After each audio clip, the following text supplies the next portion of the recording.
Member of Parliament and as a member of the All Party Group on Kashmir, I want to express my deep concern regarding recent reports emerging from Azad Jammu and Kashmir of a communications blackout, escalating violence and a crackdown on protests. I've been contacted by Rochdalians of British Kashmiri heritage who are understandably worried about the welfare of their family and loved ones in the region.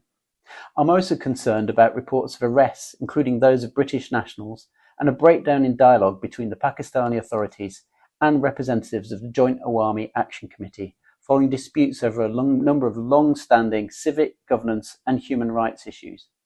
I believe the situation should be addressed through peaceful dialogue, restraint and meaningful engagement by all parties. At a time when elections are approaching in July, it's particularly important that the rights to peaceful assembly, freedom of expression and access to communications are upheld to maintain the stability and public confidence, particularly at a time of heightened tension like this.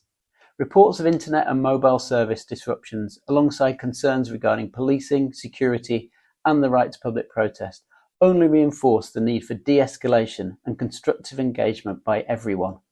As a Member of Parliament and a member of the All-Party Group on Kashmir, I've written to the UK Foreign Office to urgently ask what is their assessment of this situation and what steps are going to be taken to help British nationals caught up in all this.